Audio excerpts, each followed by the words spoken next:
मेरे बच्चों, आप सभी को नमस्कार। देखिए, आज हम आपको क्लास 11th का यूनिट 2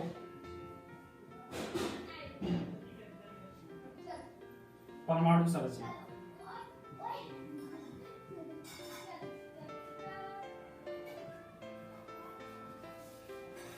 तो इसमें देखिए, सबसे पहले हम बात करते हैं।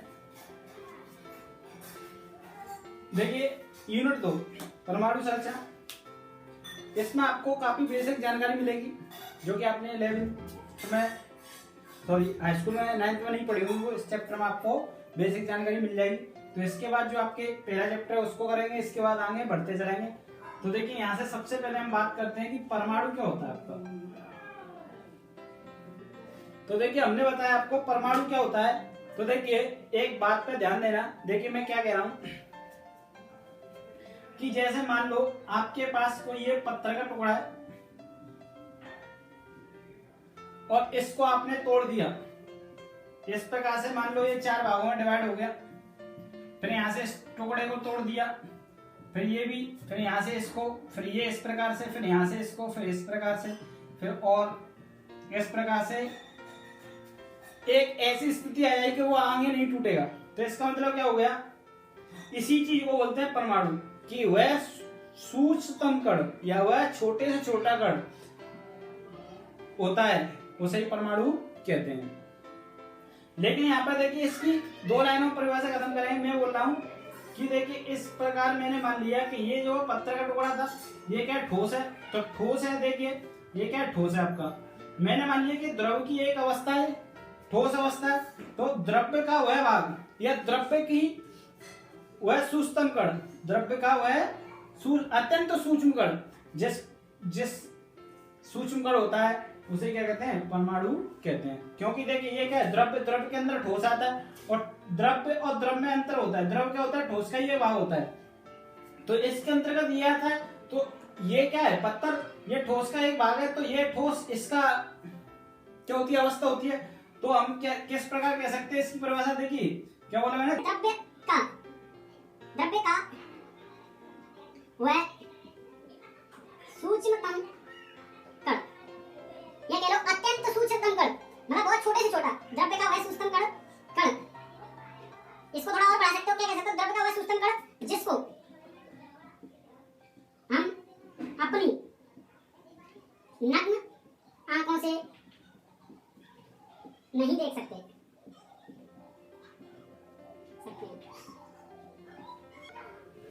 उसे क्या कहते हैं, परमाणु कहते हैं। इस प्रकार समझ में आई। क्या बोला मैंने, द्रव्य का वह सूक्ष्मतम कण जिसको हम अपनी नग्न आंखों से नहीं देख सकते, उसे परमाणु कहते हैं। या देखिए, आप इस प्रकार भी कहते हो, द्रव्य का वह सूक्ष्मतम कण होता है, द्रव्य का वह सूक्ष्मतम कण, उसे क्या कहते हैं, परमाणु कहते हैं। अब देखिए, यहां से देखिए, आपने क्या देखा कि ये टुकड़ों से किसी एक ऐसी स्थिति में आगे सूक्ष्म बन गया। अब देखिए, ये एक ऐसी स्थिति है कि इसको अब आगे नहीं तोड़ा जा सकता, टूटता है तो और तोड़ते। तो इसको हम क्या कह सकते हैं कि उसे परमाणु कहते हैं। तथा उसे अब और या इस प्रकार लो, तथा उसे अविभाज्य कण कहते हैं। किसको अविभाज्य कण कहते हैं, वह सूक्ष्मतम कण को कहेंगे अविभाज्य कण, तथा उसे अविभाज्य कण कहते हैं। तो ये आपकी परमाणु की। अब देखिए, परमाणु इस प्रकार भी कह सकते हो। देखिए, बहुत छोटी सी, अथवा इस प्रकार कह लो आप। एक लाइन में इसकी परिभाषा देखिए कि H ने S से किया करके क्या बनाया, H2 बनाया। तो देखिए, इसको इस प्रकार कह सकते हो, H2 क्या, देखिए यहाँ पर एक अणु है, यानी वह सूक्ष्मतम कण जो क्या अणु बनाते हैं उन्हें परमाणु कहते हैं। तो अणु ये बना रहे हैं तो ये परमाणु कहलाए। अणु क्या बना रहे हैं, ये दोनों, तो ये दोनों क्या कहलाएंगे, परमाणु। तो यहां से आपको क्या पता चला कि वह सूक्ष्मतम कण जो अणु बनाते हैं वह सूक्ष्म कण जो अणु बनाते हैं उन्हें परमाणु कहते हैं।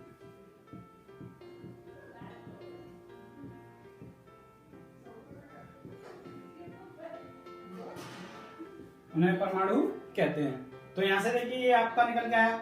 तो यहाँ से देखिए ये परमाणु और ये क्या कहलाएगा, अणु कहलाएगा। तो इस प्रकार इस प्रकार भी कह सकते हो कि वह सूक्ष्म कण जो अणु बनाते हैं परमाणु कहलाते हैं तथा यह किसी भी रासायनिक अभिक्रिया में भाग ले लेते हैं। जो परमाणु होते हैं वो किसी भी रासायनिक अभिक्रिया में भाग ले लेते हैं। ठीक, तो यहाँ से परमाणु सबको क्लियर हुआ क्या होता है, वह छोटा कण जिसको हम क्या करते हैं, देख नहीं सकते।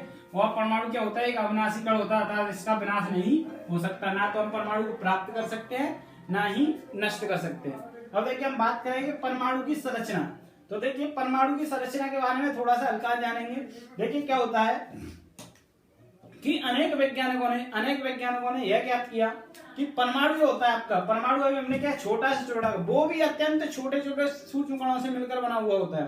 परमाणु क्या होता है, सूक्ष्म कणों से मिलकर बना हुआ होता है। इनमें से कुछ कण मूल कण होते हैं और मूल कणों को दो रूप में बांटा जाता है, क्या, स्थायी कण और अस्थायी कण। तो यहां से जो आपके मूल स्थायी कण होते हैं वो होते हैं आपके क्या होते हैं, इलेक्ट्रॉन, प्रोटॉन और न्यूट्रॉन। अस्थायी कण होते हैं पॉजिट्रॉन, मेसॉन। इस प्रकार से ये आपके अस्थायी कण होते हैं। तो यहाँ पर अब हम बात करेंगे यहाँ पे इलेक्ट्रॉन के मूल कणों के जो स्थायी कण होते हैं उन्हीं के बारे में बात करेंगे। तो यहां से देखिए अब हम बात करें किसकी,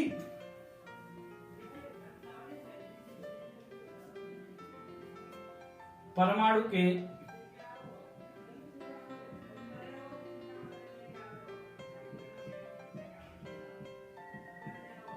मौलिक कण। यदि बात आती है कि परमाणु संरचना कैसे कहते हैं, तो 19वीं सदी में क्या हुआ था, अनेक वैज्ञानिक रिसर्च किया, उसमें क्या ज्ञात किया था कि परमाणु अनेक अत्यंत सूक्ष्म कणों से मिलकर बना होता है, जिसको क्या होता है, जिसके दो स्थायी कण होते हैं, उनमें से कुछ स्थायी होते हैं, जो दो भागों में बटा होता है उनमें से कुछ स्थायी कुछ अस्थायी। स्थायी में जो आपको होते हैं वो क्या होते हैं, परमाणु के मूल स्थायी कण होते हैं। परमाणु के मौलिक कण या मूल स्थायी कण कौन कौन से होते हैं, 3 होते हैं। वो 3 कौन कौन से होते हैं, इलेक्ट्रॉन, प्रोटॉन और न्यूट्रॉन। देखिए आपने 9th क्लास में पढ़ा होगा कि ये आपका जो नाभिक होता है इसके अंदर धनावेश होता है। धनावेश का मतलब क्या है, यहाँ पे प्रोटॉन और न्यूट्रॉन होते हैं और इसके बाहर इस प्रकार से इलेक्ट्रॉन चक्कर लगाते हैं इस प्रकार से। तो यहाँ से देखिए इलेक्ट्रॉन पे जो ऋणावेश होता है और प्रोटॉन पे धनावेश होता है और न्यूट्रॉन पे कोई आवेश नहीं होता। तो देखिए अभी हम इसके बाद इलेक्ट्रॉन, प्रोटॉन, न्यूट्रॉन के बारे में पढ़ेंगे। तो देखिए यहाँ से देखिए क्या आपको पढ़ना है। सबसे पहले देखिए इसकी तो कुछ बेसिक जानकारी होती है वो आपको पता होना चाहिए, आपकी काफी परेशानी सॉल्व हो जाएंगी। जैसे देखिए मौलिक कण या मूल स्थायी कण कह सकते हो। मौलिक कण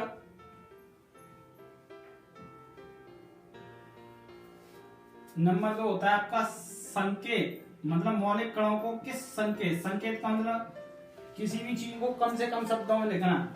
इसके बाद होता है इनका आवेश, इसके बाद इनका द्रव्यमान और इसके बाद इनकी खोज।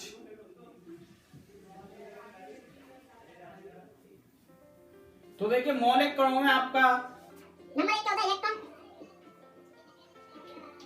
अब इलेक्ट्रॉन के अंदर क्या आता है आपका, देखिए माइनस के ई, इसका संकेत होता है, या फिर ई माइनस के ई 0 या माइनस ई या फिर ई। इसका आवेश होता है, क्या होता है, ऋणावेश होता है और माइनस के 1 इकाई होती है इसका, वो होता है कितना, 1.6 × 10⁻⁻19 कूलम होता है। ठीक, और इसका द्रव्यमान जो होता है कितना होता है, 9.1 × 10⁻31 किलोग्राम होता है। यदि हम बात करें तो ग्राम में 9.1 × 10⁻31 ग्राम। इसकी जो खोज की थी वो किसने की थी, रदरफोर्ड ने की थी, सॉरी किसने की थी, जे थॉमसन ने की थी, और कब की थी, 1857। ठीक, इसके बाद आता है आपका, यदि आपको इतना पता है तो आप इलेक्ट्रॉन, प्रोटॉन, न्यूट्रॉन के बारे में बहुत अच्छे से जान लोगे और उनके किसी भी परिभाषा या कोई उनके लेक्चर लेने हैं तो इनसे आपकी सारी परेशानी दूर हो जाएगी। ठीक, इसका बाद आता है इसका प्रोटॉन। तो देखिए प्रोटॉन के अंदर इसको p या 1p1 से व्यक्त करते हैं। इसका जो आवेश होता है वो धनावेश होता है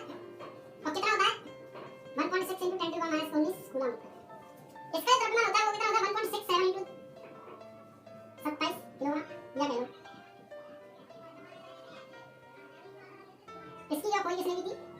रदरफोर्ड ने की थी। कब की थी? 1919 में। कहीं आपको 1920 लगा मिल जाएगा। अब देखिए प्रोटॉन के बाद आता है आपका न्यूट्रॉन। तो इसके संकेत होते हैं n या 0 n1, n या 0 n1, और इसका कोई आवेश नहीं होता, अर्थात ये उदासीन होता है, और इसका द्रव्यमान होता है, वो होता है 1.675 × 10⁻27 किलोग्राम। इसकी खोज चैडविक ने की थी, और कब की थी? 1932 में। इतनी बात अगर आपको इतना आपने याद रख लिया दिमाग में, समझ लो आपके इलेक्ट्रॉन प्रोटॉन खत्म हो गए यहाँ से। तो यहाँ से देखिए मैं आपको इनकी खोज के लिए एक आपको ट्रिक बताऊंगा कि देखिए आपने पढ़ा होगा, आप भूल जाते हैं, तो देखिए ये ट्रिक आपने पढ़ी होगी, ईंट पर नाच। जिन बच्चों ने नहीं पढ़ी उनके लिए देखिए ईंट पर नाच। यहाँ से आप इनके इलेक्ट्रॉन प्रोटॉन न्यूट्रॉन के क्या खोजकर्ता के नाम जान सकते हो। तो देखिए E4 क्या होता है? ईंट, और टा4 क्या होता है? टॉमसन। तो यहाँ से पता चलेगा ई फॉर ईंट मतलब इलेक्ट्रॉन की खोज टॉमसन ने की थी। यहाँ से पा फॉर प्रोटॉन, रा फॉर रदरफोर्ड मतलब प्रोटॉन की खोज रदरफोर्ड ने की थी। यहाँ से देखिए एन फॉर नाच मतलब एन फॉर न्यूटन, और चा फॉर चैडविक मतलब कि न्यूटन की खोज चैडविक ने की थी। तो इस प्रकार आपको क्या याद रखना है? ईंट पर नाच। इतनी बात समझ में आई। तो इसके बाद देखिए चलते हम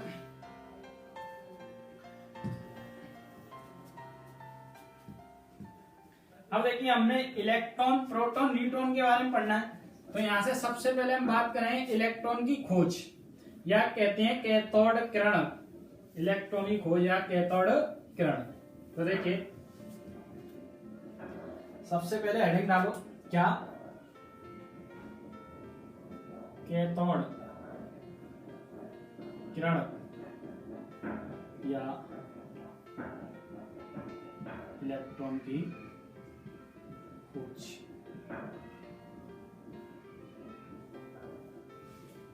कैथोड किरण या इलेक्ट्रॉन की खोज। तो देखिए यहां पर हम आपको बताते हैं कि देखिए इसका एक छोटा सा डायग्राम बनाएंगे, उससे आपको अभी ये समझ में आएगा 2 मिनट के अंदर। देखिए क्या होता है, अगर आपने डायग्राम को समझ लिया तो इसको लिखना बहुत आसान हो जाता है। देखिए क्या होता है, इस प्रकार से ये इसमें एक कांच की नली होती है जिसकी लंबाई करीब होती है 50-60 सेंटीमीटर होती है। ये क्या है? कांच की नली है।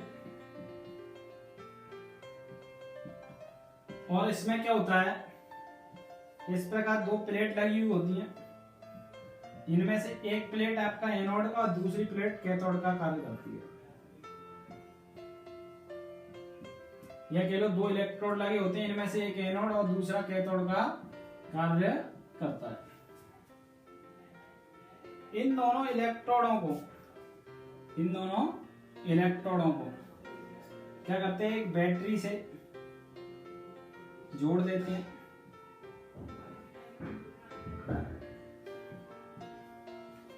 एक बैटरी से जोड़ देते हैं किस पर? उच्च विभवांतर, लगभग 10,000 वोल्ट पर। इसके बाद क्या होता है, इसमें जो है आपका एक निर्वात पंप लगी होती है। इस प्रकार से कुछ समझ लो। तो देखिए यहाँ पे क्या होता है कि उच्च विभवांतर पर, और इसके अंदर कोई क्या गैस भरी होती है। अब गैस भरी होती है तो गैस क्या होती है? देखिए उच्च विभवांतर पर तो इसमें करंट प्रवाहित कर रहे हैं। जब इसमें गैस भरी होती है तो गैस क्या होती है आपकी? देखिए गैस जो है विद्युत की कुचालक होती है, तो यहाँ से विद्युत धारा गैस के अंदर प्रवाहित नहीं होगी। लेकिन यदि आप इसमें जो गैस भरी हुई है उसका दाब कम कर दो, मतलब 1 atm जो वायुमंडल का दाब होता है वो 1 atm होता है। एक वायुमंडलीय दाब को क्या कर दो? कम कर दो। कम करने के लिए ये निर्वात पंप लगाई जाती है जो कि गैस को संचित मतलब खींचती रहती है। तो देखिए इसमें देखिए समझिए क्या होता है कि जब इसमें क्या होता है, देखिए कांच की नली होती है, ये आपकी एक कांच की नली हो गई। इसमें क्या होता है, एक निर्वात पंप लगा हुआ होता है। और इसमें दो क्या लगी होती है, प्लेट कह लो या दो इलेक्ट्रोड लगे हुए होते हैं। इनमें से एक कैथोड का कार्य करता है और एक एनोड का कार्य करता है। इन दोनों को एक बैटरी से जोड़कर उच्च विभवांतर लगभग 10,000 वोल्ट पर क्या किया जाता है, उच्च विभवांतर था निम्न दाब। अब देखिए यहाँ से ये आपके गैस को खींच रही है तो दाब क्या हो जाएगा, कम हो जाएगा। तो निम्न दाब, दाब कैसा हो जाता है, निम्न दाब, दाब क्या हो जाता है, निम्न। यहाँ लिख लो या कम दाब ले लो, ऐसे कह लो कम दाब पर उच्च विभवांतर पर क्या होता है कि इस बैटरी से करंट प्रवाहित किया जाता है। जब करंट प्रवाहित होता है तो यहाँ से जो एनोड प्लेट है इससे कुछ किरणें निकलती हैं इस प्रकार से, जो किधर गति कर रही हैं, एनोड की ओर। किधर गति कर रही है, एनोड की ओर। अब ये एनोड की ओर गति कर रही है, किससे निकली, कैथोड से, इसलिए इनको कैथोड किरण कहते हैं। और ये जिन कणों से बनी होती हैं उनको इलेक्ट्रॉन कहते हैं। इतनी बात समझ में आई। तो यहां से 2 मिनट में देखिए इसकी परिभाषा, जिसने समझी, जिसने नहीं समझी क्या होता है। देखिए इसमें एक कांच की नली होती है, ध्यान से समझना, खुद ही लिखना है। इसमें एक कांच की नली होती है जिसमें क्या होता है, 2 प्लेट लगी होती हैं, 2 इलेक्ट्रोड लगे हुए होते हैं। इनमें से एक कैथोड का कार्य करता है, एक एनोड का कार्य करता है, और इसमें एक निर्वात पंप लगी हुई होती है। फिर इन दोनों इलेक्ट्रॉनों को या इन दोनों प्लेटों को एक बैटरी से जोड़ा जाता है कम दाब और उच्च विभवांतर पर, लगभग 10,000 वोल्ट पर। जोड़ करके लगभग 10,000 वोल्ट पर जोड़कर क्या किया जाता है, बैटरी से करंट प्रवाहित किया जाता है। तो करंट प्रवाहित करने से क्या होता है, इस कैथोड प्लेट से कुछ किरणें निकलती हैं, कुछ विशेष प्रकार की किरणें निकलती हैं जो कि एनोड की ओर गति करती हैं। ये किरणें कैथोड प्लेट से निकल रही हैं, कैथोड इलेक्ट्रोड से निकल रही है, इसलिए इन्हें कैथोड किरण कहते हैं। और ये जिन कणों से बनी होती है उन्हें इलेक्ट्रॉन कहते हैं, या फिर कह लो इलेक्ट्रॉन ही कैथोड किरण है और कैथोड ही इलेक्ट्रॉन है। तो यहां से इतनी बात समझ आई, ठीक। तो इसको देखिए, आपको नोट्स बनाने तो इनको लिखते चलिए। क्या बोला मैंने, जो भी बोला उसको लिख लीजिए। यहाँ से आपका इलेक्ट्रॉन की खोज खत्म होती है। मतलब किस प्रकार की, कि इसमें एक कांच की नली होती है जिसमें एक निर्वात पंप लगा होता है, 2 प्लेट लगी होती है, इनमें से कैथोड का और एक एनोड का कार्य करती है। इन दोनों को एक बैटरी से जोड़कर लगभग 10,000 वोल्ट पर उच्च विभवांतर पर कम दाब पर क्या किया जाता है, करंट प्रवाहित किया जाता है। तो कैथोड से कुछ किरणें निकलती है जो एनोड की ओर गति करती हैं, और ये किरणें कैथोड से निकलती है इसलिए इन्हें कैथोड किरण कहते हैं। और जिन कणों से बनी होती है उन्हें इलेक्ट्रॉन कहते हैं, या फिर कह लो ऋण से निकलती है, धन की ओर गति करती है। तो यहां से इतनी बात समझ में आई। अब देखिए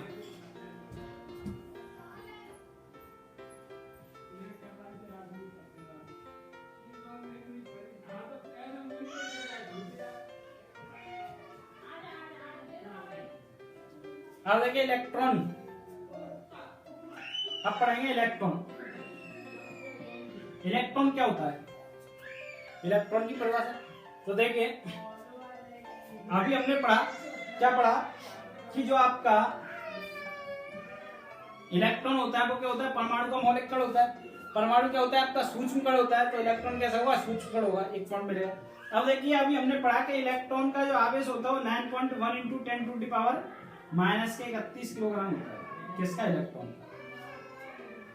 अब देखिए जो हाइड्रोजन होता है, हाइड्रोजन, इसका भार कितना है, द्रव्यमान कितना है, 1।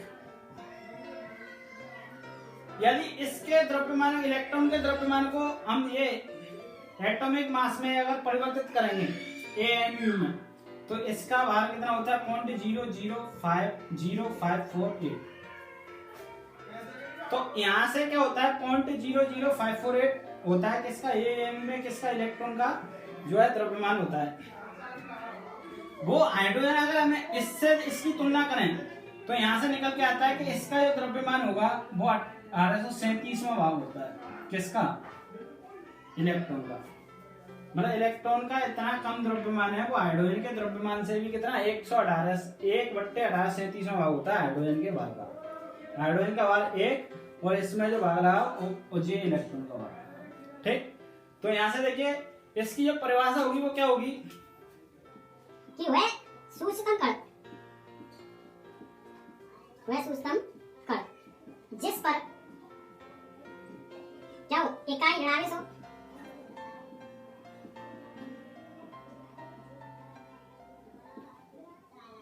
वह सूक्ष्मतम कण जिस पर इकाई ऋणावेश हो और उसका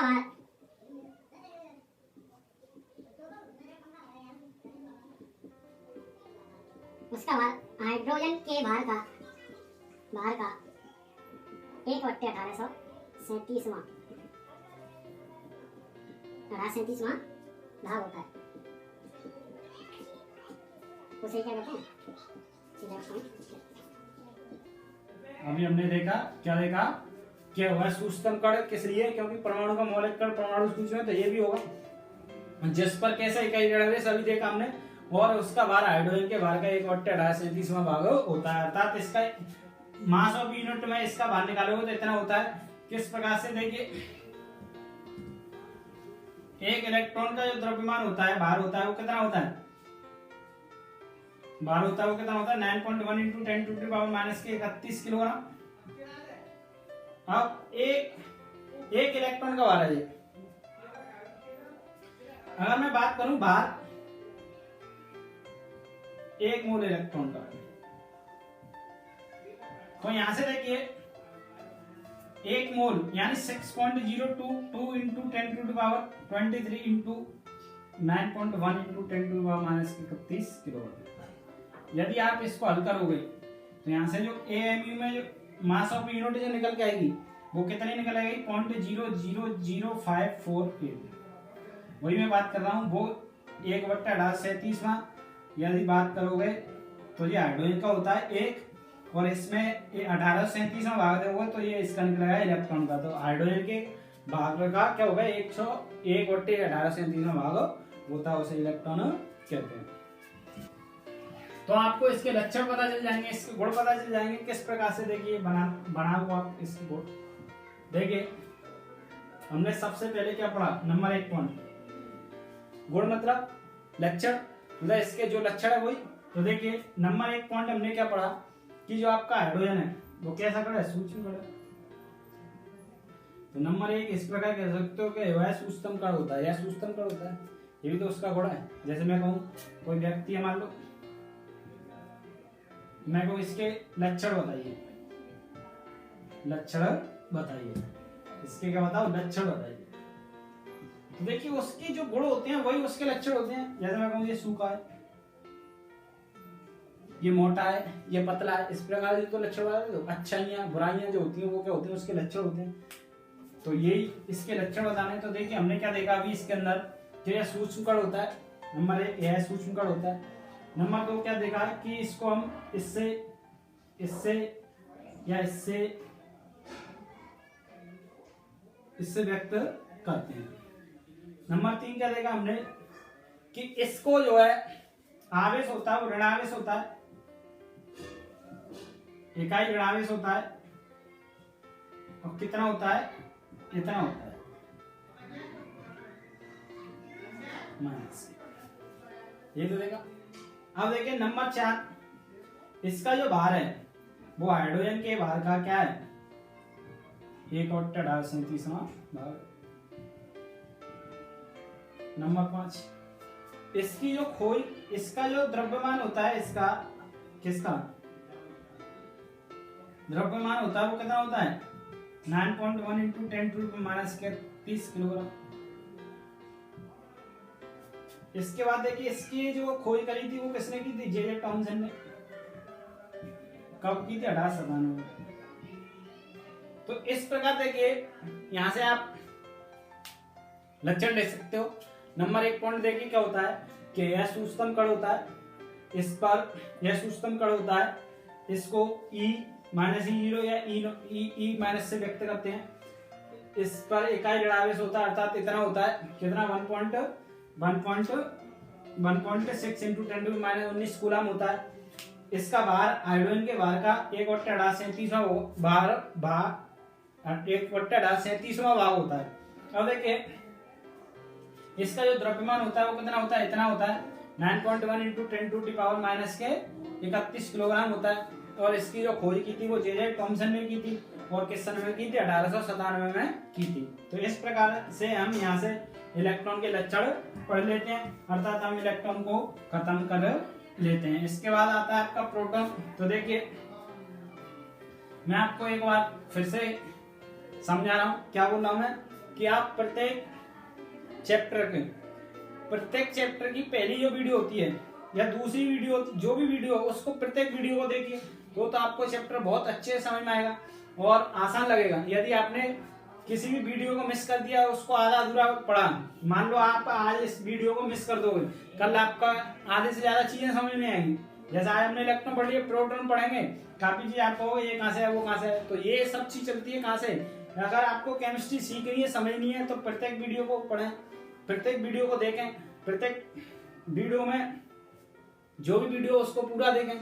यहाँ से आपका जो है केमिस्ट्री बहुत अच्छे से, यदि आपको अच्छे से नंबर लाने हैं तो आपको अच्छे से पढ़ना होगा। तो इसके लिए आपको यही है कि आपको जो भी वीडियो डेली अपलोड कराई जा रही है उसको प्रतिदिन देखिए और उसको शेयर कीजिए।